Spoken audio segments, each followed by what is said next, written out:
Olá, meu nome é Bruna Portela. Eu vou iniciar com vocês hoje o estudo da matéria de Direito Constitucional. Nosso primeiro tópico hoje vai ser uma análise das constituições brasileiras, uma análise histórica. Nós vamos verificar que as constituições brasileiras, assim como todas as constituições espalhadas pelo mundo, elas sofrem grande influência da história em si.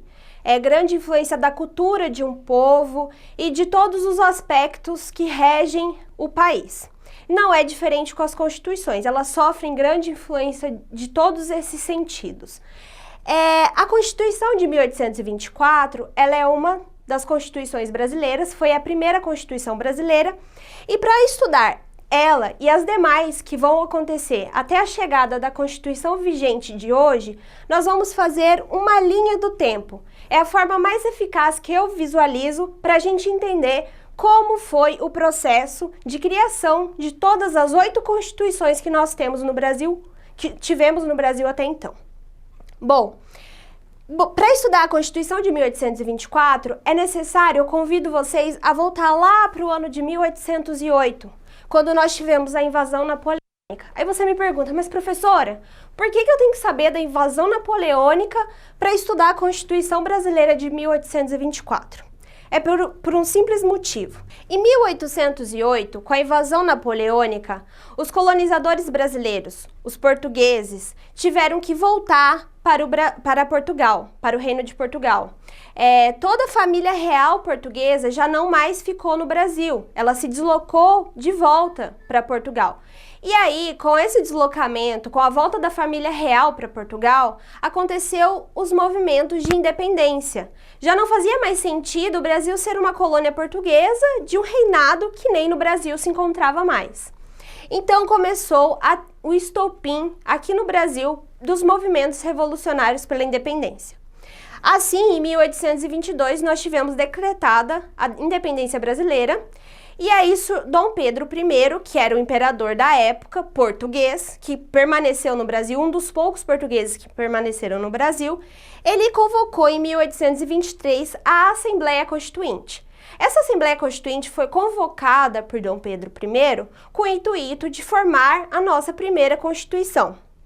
Porém, os integrantes dessa Assembleia eram pessoas revolucionárias, com grandes ideias liberais, e fizeram um texto normativo com esses ideais, o que desagradou muito Dom Pedro I. Dom Pedro I não queria um Estado liberal. Dom Pedro primava pelo absolutismo monárquico, pelo poder do imperador se sobrepondo a todos.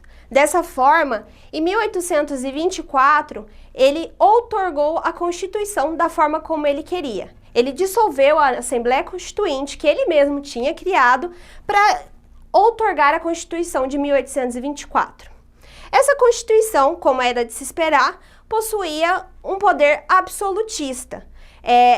Fora os 3 poderes que existiam na época, que era o poder executivo, judiciário e legislativo, essa Constituição previu a existência do poder moderador. Esse poder moderador estava acima de todos os outros poderes. Dom Pedro I, obviamente, era o detentor deste poder. Além de tudo isso, a Constituição de 1824, ela era extremamente centralista, extremamente absolutista. A política e a administração estavam todos na mão do imperador Dom Pedro I. E o voto naquela época também era censitário. Só votava quem tinha condições econômicas. Então, era um poder de poucos, estava na mão de poucos.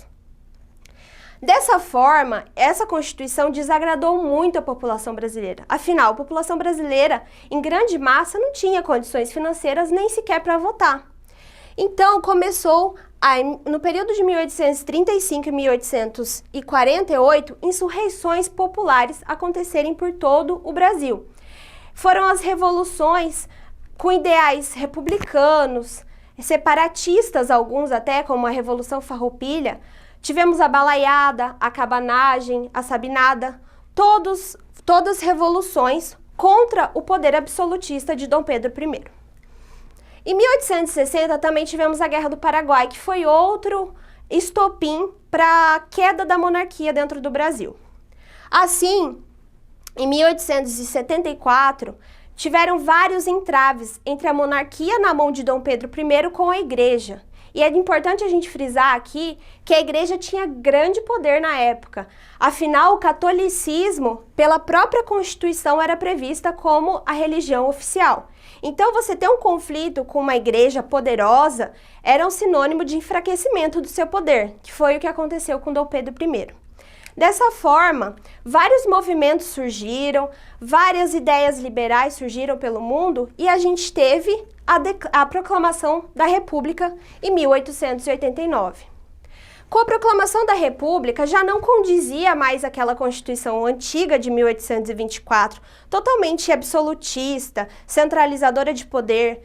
E aí a República, os ideais da República foram promulgados na Constituição de 1891.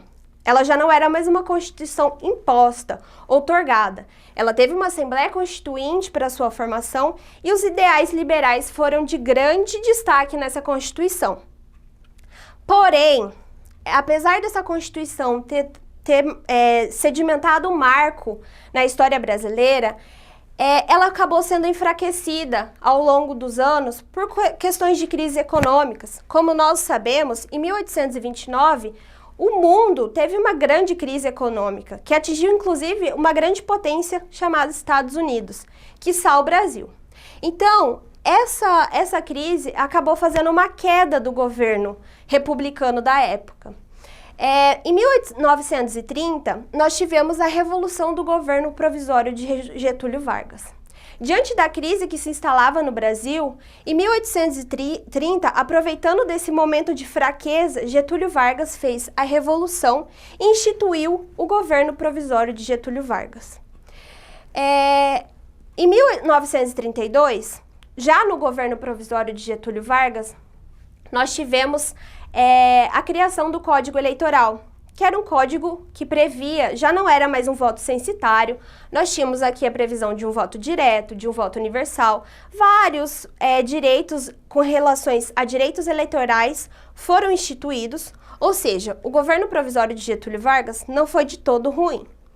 Em 1933, nós tivemos vários movimentos sociais e de trabalhadores pelo Brasil inteiro.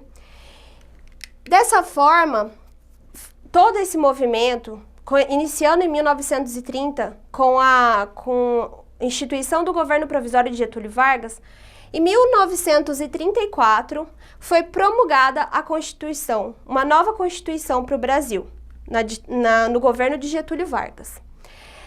O governo de Getúlio Vargas, desse governo provisório, com a Constituição de 1934, ele estava determinado para acontecer entre 1934 a 1938, ou seja, ele teria 4 anos de governo sobre a vigência da Constituição de 1934. Porém, ainda no ano de 1934, quando foi promulgada a Constituição, nós verificamos a existência do antagonismo dentro do Brasil. Existiam 2 partidos muito fortes no Brasil, só que eram extremamente opostos, que foi a AIB, que era uma Ação Integratista Brasileira, e a ANL, que era uma Aliança Nacional Libertadora. Ou seja, ideias de esquerda, ideias de direita, que apresentaram um antagonismo muito forte. E aí, nesse ano, em 1935, Getúlio Vargas determina que seja fechada a Aliança Nacional Libertadora, que tinha ideias liberais demais para Getúlio Vargas. Dessa forma, em 1937, foi descoberto o suposto plano comunista dessa ANL. Getúlio Vargas disse que teria que ser fechada a ANL porque ela tinha ideias comunistas demais para o Brasil, o que ia acabar com o governo brasileiro e acabar com a economia brasileira. E, portanto, isso causou uma comoção nacional. Muitos apoiadores de Getúlio Vargas acreditaram na existência desse plano comunista e apoiaram ele para a tomada do poder de uma forma militar. Ou seja, em 1937, houve um golpe militar no Brasil. Esse golpe militar foi intitulado como a salvação do Brasil, a salvação do plano comunista que estava sendo feito no Brasil pela ANL. E aí foi apoiada por muitas pessoas, por muitas autoridades e pessoas importantes do Brasil, e ganhou força Getúlio Vargas nesse momento. Em 1937 tivemos o golpe militar e no mesmo ano nós tivemos a outorga da Constituição Polaca. Essa Constituição Polaca levou esse nome por ter uma influência da Constituição Polonesa fascista de 1935 da Polônia. Essa Constituição era extremamente autoritária, extremamente ditatorial. Em 1839, por um exemplo, eles criaram um decreto instituindo a Polícia Especial e a DIP. Essas polícias eram como formas de proteção da ditadura. Qualquer pessoa, qualquer artista à época, qualquer televisão, qualquer veículo de comunicação que fosse contra as ideias ditatoriais seriam censuradas. Em 1942, a gente teve a criação de estatais nesse governo. Em 1943, nós tivemos a Segunda Guerra Mundial. A gente verificou que o governo de Getúlio Vargas tinha ideias absolutistas, ideias muitas vezes fascistas, até se inspirou na Constituição fascista polonesa para instituir a Constituição então vigente. Só que aí causou um grande murmurinho no Brasil o fato de Getúlio Vargas se aliar, dentro da Segunda Guerra Mundial, declarar apoio aos aliados, que não eram países fascistas, e foi contra os países do eixo, que estava a Alemanha, que estava a Polônia, e aí ele falou, poxa, como que uma Constituição polonesa, fascista, dentro do meu país, eu defendo essa ideia, mas no momento de demonstrar essa ideia, eu vou lá na Guerra Mundial e declaro o meu apoio a uma corrente totalmente contrária ao que eu prego dentro do meu próprio país. Então, isso começou a gerar muita revolta dentro do Brasil. E no Brasil tiveram várias pessoas que foram contra Getúlio Vargas por esse motivo. Em 1945, a gente teve o ato adicional, que é a convocação de uma assembleia, então, diante de todo esse murmurinho, de toda a insatisfação com Getúlio Vargas, ele achou por bem convocar novas eleições dentro do Brasil. Em 1945, Getúlio Vargas ainda tentou, fez várias manobras para se manter no poder, porém, como a gente vai ver, não surtiram efeito e nós tivemos novas eleições e foi instituída uma nova Constituição. Mais à frente a gente vai estudar ela. Eu agradeço a vocês pela atenção de hoje. Por enquanto é só. Eu espero vocês na próxima aula.